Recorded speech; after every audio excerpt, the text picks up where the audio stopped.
नमस्कार, मैं हूं रत्ना और आप देख रहे हैं सी न्यूज़ भारत। आई रुक करते इस खबर की ओर। धूले में नगर निगम चुनाव को लेकर बीजेपी ने कमल विजय संकल्प मीटिंग का आयोजन किया। मुख्यमंत्री देवेंद्र फडणवीस ने कालिका माता मंदिर के पास आयोजित इस बड़े जनसमूह कार्यक्रम में धूले के लोगों से अपने उम्मीदवारों को भारी मतों से जिताने की अपील की। मुख्यमंत्री फडणवीस ने रैली की शुरुआत छत्रपति शिवाजी महाराज और भारतीय संविधान निर्माता डॉक्टर बाबा साहेब अम्बेडकर को श्रद्धांजलि देकर की।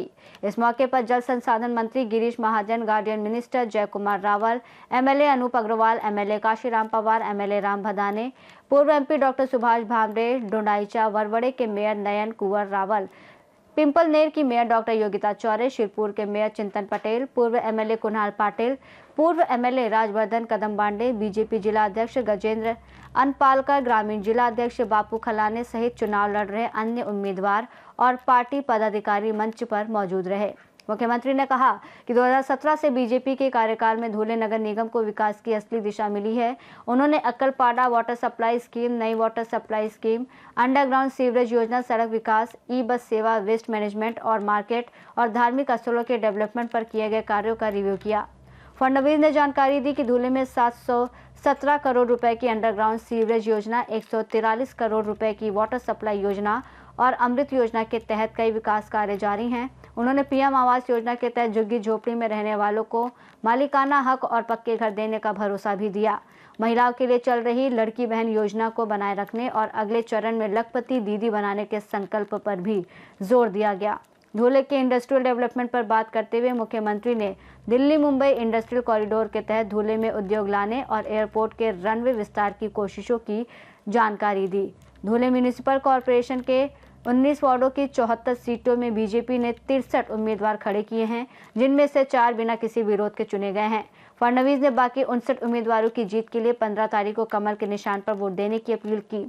उन्होंने कहा, धूले शहर को एक मॉडर्न, साफ और विकसित शहर बनाने के लिए बीजेपी को मौका दे। हम अगले 5 साल तक धूले के विकास की जिम्मेदारी लेंगे। धुळ्याचं विमानतळ जे आहे, या विमानतळाची धावपट्टी देखील आपल्याला मोठी करायची आहे। या धुळ्याच्या विमानतळावरनं विमानं उडाली पाहिजेत, या दृष्टीनं पुढच्या टप्प्यामध्ये आपण काम हातात घेणार आहोत। कारण आजच्या तारखेला उद्योग तिथेच येतो जिथे एअरपोर्ट असतो। एअरपोर्ट आणि उद्योगाचा आता थेट नाता आहे आणि म्हणून या विमानतळाचं विस्तारीकरण करून या ठिकाणी आपण चांगल्या पद्धतीची त्या ठिकाणी व्यवस्था उभं करण्याचं काम आपण करणार आहोत।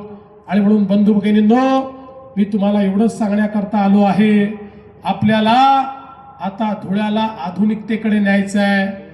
केवळ आता धुळ्याच्या जुन्या कहाण्या सांगून चालणार नाही, जुन्या इतिहासात रमून चालणार नाही।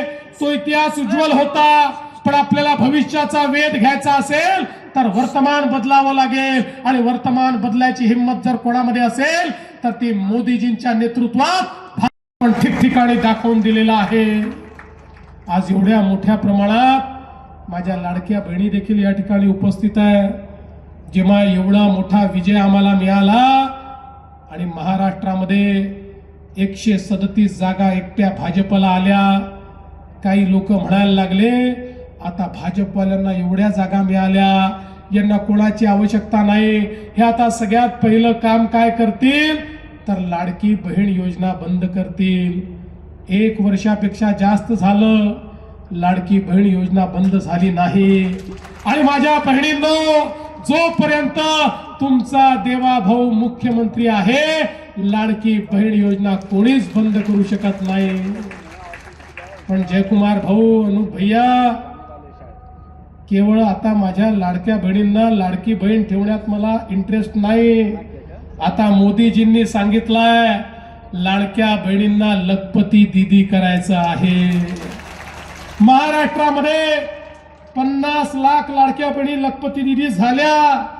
आता पुढच्या 4 महिन्यामध्ये अजून 50 लाख होणार। 1 कोटी बहिणी मी या ठिकाणी लखपती दीदी करतोय। हा आकडा थांबणार नाहीये।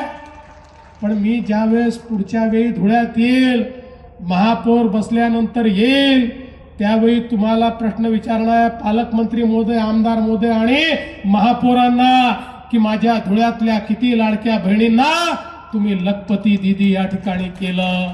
आता या धुळ्यामध्ये आपली महानगरपालिका आल्यानंतर या दोन्ही बाजूला बसलेल्या होणाऱ्या नगरसेवकांना सांगतो, तुम्हाला मी या ठिकाणी ही टास्क देऊन जातोय, तुमच्यावर जबाबदारी टाकून जातोय। माझ्या लाडक्या बहिणींना पुढच्या काळामध्ये या ठिकाणी लखपती दीदी हे बनवण्याची जबाबदारी तुमच्यावर टाकून या ठिकाणी जातोय।